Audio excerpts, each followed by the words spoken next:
Oiê! Nesse vídeo, a gente vai dar continuidade para a reinauguração que eu comecei no vídeo passado. Agora, eu vou começar aplicando o primer, depois a tinta, cera, polindo a cera e também fazendo o acabamento.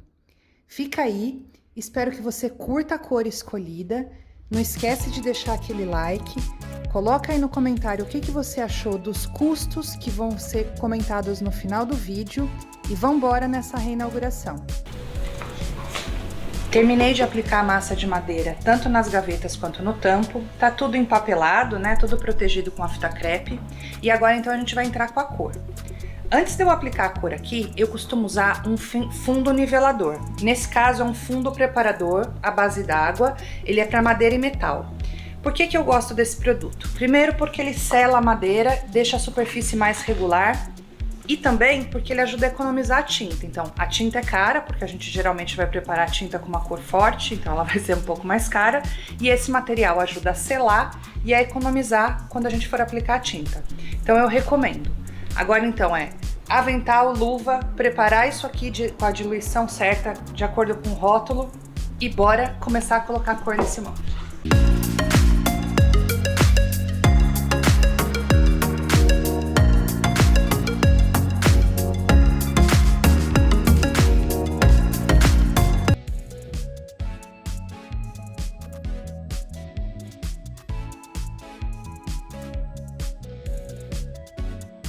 Acabei de colocar esse fundo nivelador, esse fundo preparador aqui. Eu uso esses potinhos que são tampas de spray para fazer menos sujeira.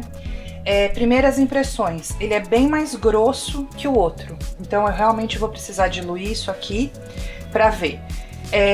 Como é a primeira vez que eu tô usando, só aplicando que eu vou saber a quantidade, mas eu acho que isso aqui dá, porque eu vou fazer uma camada bem fininha para deixar o acabamento bem bacana. Tô passando com esse rolinho para ficar mais uniforme.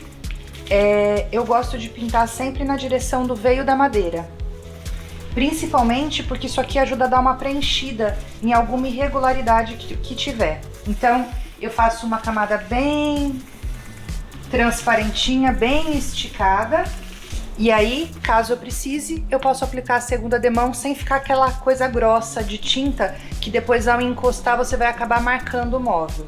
A ideia de aplicar esse fundo nivelador antes da cor é para que fique a superfície o mais planinha possível, para a pintura ficar com o melhor acabamento. Então assim, parece que dá um pouco de trabalho, mas o resultado final vai ficar bem melhor. E aí a alegria dura pouco, eu tive que pôr tudo para dentro porque começou a chover. E agora a parte da frente das gavetas. Primeiras impressões. Eu achei que era bem gordinho, né, bem grosso quando eu abri a lata. Fiz a diluição conforme a instrução da lata, mas eu tô achando que a madeira tá puxando bastante. Então, primeiro, bacana que eu escolhi, que eu optei por colocar o fundo nivelador.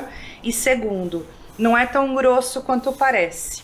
Então, quando você for abrir a lata, você vai ter uma impressão de que é meio um gordinho, assim, como se ela fosse chalk paint. Mas não, ela espalha bem e a madeira precisa ser selada mesmo. Eu pensei aqui, e esse é um vídeo bacana da gente falar sobre custos de uma reinauguração. Então eu vou fazer uma conta com vocês de quanto material eu gastei e quanto tempo eu levei para pintar essa mesa. Deixa aqui nos comentários quanto você acha que custou a reinauguração dessa mesa. Esse projeto específico, vocês podem perceber pelo vídeo que eu tô com várias roupas, vários cabelos, porque são muitos dias para sair um projeto. Isso porque primeiro a gente precisa lixar o móvel, depois a gente precisa passar a massa, esperar secar, isso demora de um dia para o outro, e aí só depois a gente vai lixar. E aí assim, como são muitas etapas, e como vocês viram aí, foram vários modelitos diferentes. Mas é assim mesmo, para reinaugurar um objeto desse tipo, um móvel desse tipo, demora um pouquinho mais. O dia chovendo não é o dia ideal para fazer pintura, vai demorar muito mais para secar e eu aqui no caso tenho dificuldade de manobra, mas principalmente quando você for usar verniz, eu te digo, se tiver chovendo, muda o programa e vai fazer outra coisa. Como aqui é uma tinta que eu vou fazer muito espalhada, eu acabei optando por um dia úmido assim. Mas também porque a gente está em janeiro Tá chovendo muito esse ano e eu não vejo a hora desse móvel ficar pronto. Então, é recomendado pintar em dias assim? Não. Mas eu preciso que essa escrivaninha fique pronta. Então, eu tô usando o que eu tenho.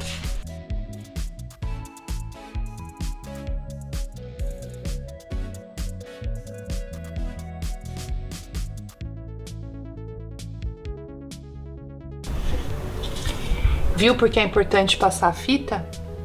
Porque agora você fica com mais liberdade para trabalhar aqui. Eu tô pintando, mas eu tô pintando em cima da fita, então não tem problema. Você perde um tempo aqui colocando a fita, mas em compensação você pinta muito mais rápido. Então não é um tempo perdido, é um tempo ganho mesmo. Quer pintar com chuva, vira acrobata do pincel. Esperei o tempo de secagem, mais ou menos 4 horas, e agora eu vou entrar com a segunda demão. Eu vou dizer pra vocês que eu diluí um pouco menos isso aqui, coloquei um pouquinho menos de água porque eu tô achando que tá marcando muito o móvel. Não é um problema do produto, provavelmente é um problema da estrutura dessa madeira, mas agora eu vou fazer uma mãozinha um pouquinho mais gorda. Se ficar ruim, depois eu entro com uma lixa para dar um acabamento. O que a gente quer é que isso fique o mais perfeito, o mais planinho possível para dar aquele acabamento mais bacana. Não sei se vai dar para ver pela câmera, mas olha como aparecem vários veinhos da madeira. E mesmo a gente passando massa, que foi aquela segunda etapa, né, aquela etapa de antes, olha como ainda aparece muita imperfeição. Eu não queria que aparecesse tanta imperfeição assim, mas agora eu vou tentar corrigir isso aqui com esse nivelador. Mas a chuva não colabora com a secagem, então eu vou aplicar essa demão e aí vou parar. Vou fazer outra coisa, outra atividade aqui do Estúdio Lixa para deixar esse móvel ficar bem sequinho para depois eu voltar para ver qual vai ser a opção. Se é lixa e mais uma demão disso ou se eu já posso entrar com a cor. Já vi luz no fim do túnel, embora tenha ficado ainda umas marcas, olha como já regularizou a superfície. A gente já conversou em vídeos anteriores, vou deixar o card aqui, sobre os tipos de reinauguração de objetos. Nesse caso, a escrivaninha é o tipo 2 de reinauguração, é aquele onde a gente quer que um item que tem história permaneça na família, então permaneça na nossa decoração. Nesse caso, essa escrivaninha pertencia ao meu pai. Ela estava velha, com vários problemas de mancha no tampo, então a gente reinaugura esse objeto, no caso com cor, para que ele volte para a decoração e continue a história junto com a gente. Quando o primer estiver seco, então a gente já está num outro dia, eu fiquei de lixar essa peça para ver se eu ia aplicar uma terceira demão do primer ou se eu ia encerrar por aqui e já aplicar a cor. Esse primer, o que está escrito a instrução que a gente tem do fabricante é de 2 demãos.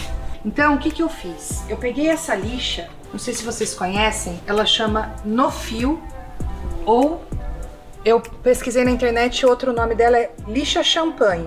Então, dividi a lixa em 4 e com a ajuda de um bloco de espuma, eu fiz esse último acabamento para deixar completamente lisinho. E aí aqui eu consegui tirar as imperfeições que tinham dessa aplicação do primer, mas eu descobri que os veios da madeira realmente eu não consegui cobrir. Eu podia aplicar uma terceira demão, mas eu acho que vai ficar muito gordo, muita tinta aplicada sobre a superfície. Então eu encerro por aqui e hoje é dia de aplicar a cor. A tinta que eu escolhi chama Frescor de Outono, é um verde, chacoalha bem aí. E agora é só preparar a tinta para aplicar. Essa tinta aqui também é a base d'água. O fundo nivelador é base d'água e a tinta também é base d'água. Eu vou diluir conforme a recomendação aqui do fabricante, tá sempre atrás da lata e eu costumo seguir a princípio o que eles recomendam, só se eu achar que ficou muito grossa é que eu aumento um pouco. Agora é a hora, hein?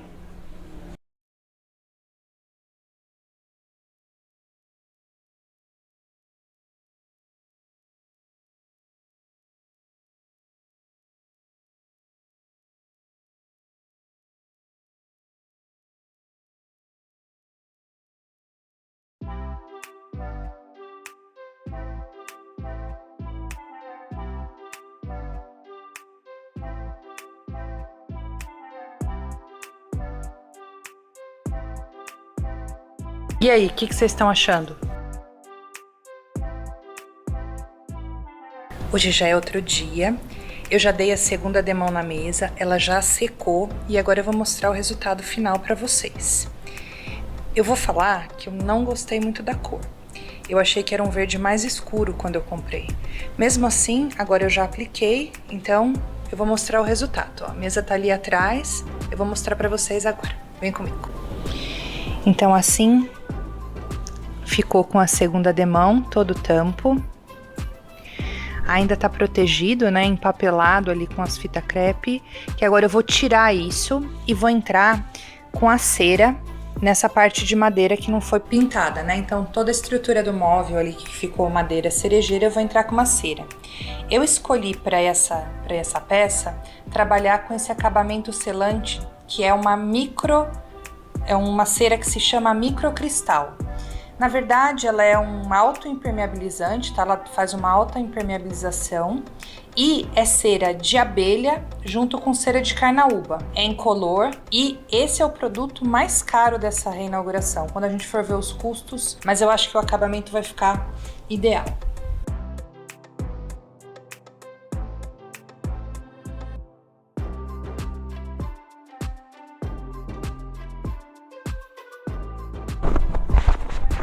Vamos ver de pertinho agora?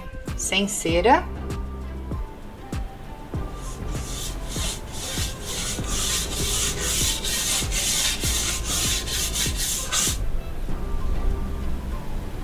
Com cera.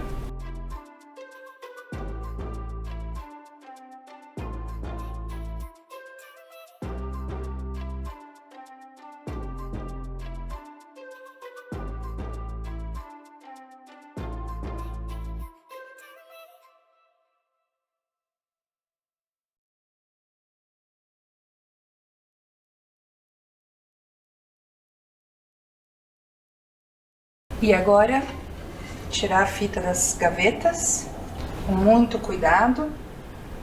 Mesmo assim, ainda deu uma vazadinha aqui de tinta, tá vendo? Essa parte vai ficar pra baixo, mas ó, sobrou tinta aqui.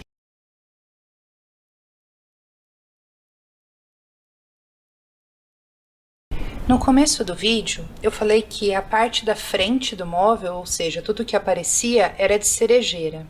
E que eu achava que o resto da construção tinha sido feito com outra madeira, provavelmente mogno. Veja agora se vocês conseguem perceber a diferença. Olha como essa madeira tá bem dourada e olha essa como vai ficando bem escura, mais avermelhada, mais pro castanho, né? Conseguem perceber? Essa é cerejeira e essa provavelmente é mogno. Interessante, né? Não consigo saber qual é mais bonita. E aí pronto. Passei por fora das gavetas. Passei por dentro. Conforme vai secando, vai aparecendo a madeira de novo, então ela não vai ficar super escura. Que sorte, né? Porque senão ia ficar muito escuro. Mas reavivou todos os veios da madeira. Não sei se dá pra perceber na câmera, mas aqui dá muito para perceber ao vivo. Inclusive essa parte de dentro ficou super mais destacada, que é uma folhinha de cerejeira. A mesa que já secou, já dá bem para ver que ela ficou mais clara. Então agora eu vou entrar com uma flanela, vou tentar dar uma polida nessa cera. E depois, se couber, eu acho que eu ainda aplico mais uma mãozinha aí, demão de cera, para deixar ela bem brilhantona e bem dourada. Mas eu gostei muito do resultado, achei que deu uma cara de madeira hidratada, sabe? Então eu vou encerrar esse trabalho de hoje, vou deixar agora descansando, né, para secar a cera. Depois eu vou tentar dar uma polida com alguma flanela ou um pano bem macio para ver se cabe essa segunda demão de cera. A madeira ficou com cara de mais hidratada, como é toda vez que a gente aplica cera numa madeira que tá crua. E eu gostei que não ficou muito escuro, eu achei que fosse ficar com uma cara muito de brilhante, sabe? Não, ele ficou com um brilhinho acetinado que agora eu vou dar uma polidinha para ver se eu aumento um pouco o brilho. Gostei muito da cera microcristal, tá? Mais um produto aprovado aí, que era o primeiro teste e eu gostei muito de trabalhar com ela. no pincel, super fácil de espalhar, gostei bastante. Vale a pena investir nesse produto aí sim. Hoje já é outro dia, eu esperei a cera secar. Agora eu vou passar uma segunda demão de cera, não tão caprichada quanto a primeira, esperar secar de novo. E aí, com a ajuda de uma boina, que é essa ferramenta aqui, chama boina de lã isso aqui, e a furadeira, eu vou esperar a cera secar dessa madeira e vou dar uma polida nela para dar um brilho e um acabamento.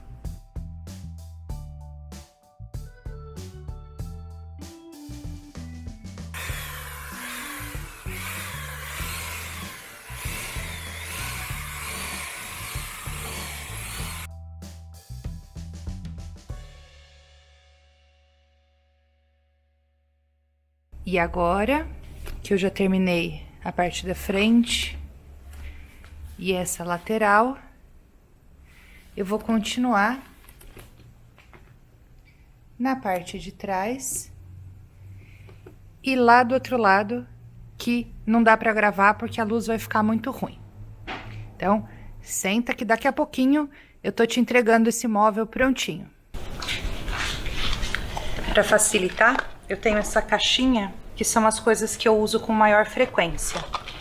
E também consigo visualizar qual é o parafuso certo, ou o puxador certo, ou esses ganchos de quadrinho, depende do trabalho que eu tô fazendo. Então é sempre bom ter essas caixinhas organizadoras. Chegou agora a hora de instalar os puxadores. A escrivaninha já tá ali, a gente já poliu a cera, então agora é acabamento e finalização do vídeo. Para começar, eu vou marcar aonde eu vou fazer os furos nas 3 gavetas. Assim a gente entra com furo tudo de uma vez. Então primeiro marca e depois já entra com a furadeira. Tem que deixar bem centralizadinho, então tem que medir e fazer as marcações. 40...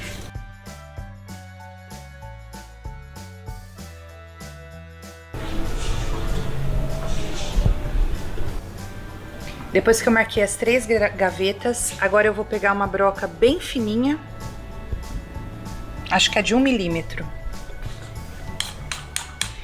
Fazer só o furo guia para o parafuso não entrar torto.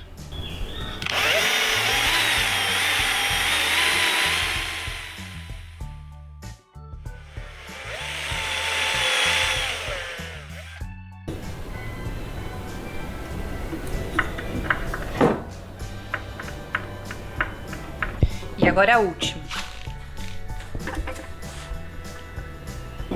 Lembra que a gente marcou o número das gavetas lá no começo da reforma? Se você não viu, vou deixar o card aqui com a parte 1 desse vídeo. Então, agora é a hora que ele facilita. A gente vai saber qual o número de gaveta e aí não vai errar na hora de encaixar lá. Essa é a gaveta 1.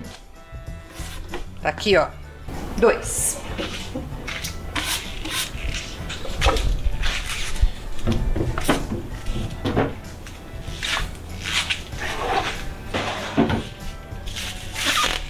Tcharam! Olha que gracinha! Um móvel de família que vai voltar para decoração. Quer ver que bonitinho? É só você escolher uma cadeirinha bacana. Ah, se você quer saber mais sobre como reinaugurar uma cadeira, card aqui, eu falei sobre cadeiras coloridas e várias formas de reinauguração de cadeiras nesse vídeo. Olha que bonitinho que ficou, gente!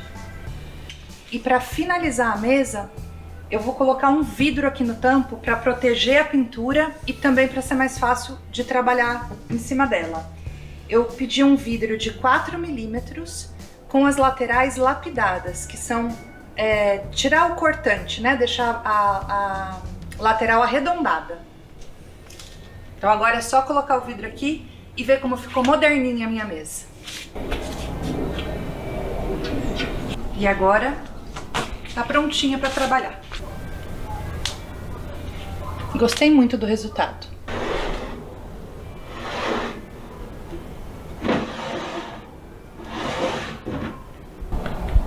tique-tique-tique pra você, tique-tique. E agora chegou a hora de falar sobre os custos para a reinauguração dessa mesa. Eu vou falar sobre materiais que eu comprei para fazer a reforma do móvel e também sobre horas de trabalho, tá? Então, a tinta verde eu vou considerar que eu não usei a lata inteira. Porém, como é uma tinta especial, né, com uma cor especial e foi comprada para esse móvel, eu vou considerar o valor cheio. É assim que eu acho que deve ser feito. Porque mesmo que eu use a tinta em outras peças, essa tinta não foi projetada para outros trabalhos. Eu só tô usando uma tinta que sobrou, tá? Então, sobrou bastante, eu não usei nem meia lata e eu paguei R$48 na tinta. A tinta base, eu paguei R$43,50. Porém, eu vou usar para outras peças, então eu não devo considerar esse valor inteiro. Eu posso dividir por 3, porque ainda me sobrou bastante tinta e eu vou poder usar essa tinta como base de outros projetos. A cera microcristal é uma latinha bem pequena, também não usei inteira. Foi R$57,90 com frete, tá? Mas eu não usei a cera inteira, então também pode dividir pela metade esse valor. Os puxadores eu tenho 3 peças, então eu paguei R$11,90 em cada um. Lixas, eu usei lixa 100, lixa 80 e lixa no fio, que é aquela lixa branca. Então eu posso considerar 3 lixas de R$1,50 cada uma. 3 folhas, que aí eu divido, né, por 4 na lixadeira orbital, então pode considerar aí 3 lixas de R$1,50. A massa de madeira, que é F12, ela custa R$16,50, latinha pequena, mas eu usei super pouco, então esse valor também tem que ser fracionado. Um rolinho de R$13 e uma trincha 319, foi o número, de R$2,80. Por último, e para encerrar, tem o vidro, que eu comprei direto na vidraçaria, e ele foi R$84,74. Então, de custo de material é isso, a gente tem essa listinha que vai aparecer aqui para vocês, com esse valor total. Horas de trabalho. Lixar a peça, passar a massa de madeira, a primeira demão de base, a segunda demão de base, a primeira demão de tinta, a segunda demão de tinta, encerar, fazer, né, lustrar e os acabamentos. Para isso tudo eu gastei aproximadamente 15 horas. Óbvio que vocês viram, foi um vídeo de 2 partes e também bem fracionadinho. Então eu fazia a base, só ia mexer na mesa no outro dia, mas aí eu considero 1 hora de trabalho. Considerando essas horas de trabalho picadinhas, deu 15 horas no total. Então eu tenho um custo de material, que já apareceu aqui, e mais 15 horas de trabalho, que aí você vai considerar a sua hora de trabalho, que eu não sei quanto custa, depende dos seus custos. A minha eu tenho aqui e sei quanto custa. Então é isso, gente. Espero que vocês tenham gostado dessa reinauguração. É importante a gente pensar que, além da hora de trabalho e do material, também tem o custo do projeto, né? No caso, o custo do dia, que é do empreendimento, que vai considerar água, energia, aluguel, se for o caso, e todos os outros custos que compõem esse custo de dia. Então tem mão de obra, o custo do dia, do ateliê, e mais o material. Espero que tenha ficado claro. Qualquer coisa escreve aqui, deixa a dúvida aqui que eu posso tentar resolver para vocês, se vocês ficarem com alguma dúvida. E esse é o projeto de hoje. Um móvel que estava com um tampo muito feio, que era um móvel de família, que vai voltar para minha decoração, e é disso que a gente fala aqui, decoração afetiva. Deixa o like, não esquece de comentar, compartilha o vídeo com quem você acha que vai curtir essa reforma. E fica aí, que o próximo móvel reinaugurado já tá entrando no ateliê. Um beijão, até a próxima. Pode ir? Um tripé, erros de gravação. Faz de novo. Se você quiser saber que... erros de gravação. Faz um recenter aí, não tá precisando? É a bateria nova essa? Chave Phillips minúscula. Bem, amigos da Rede Globo,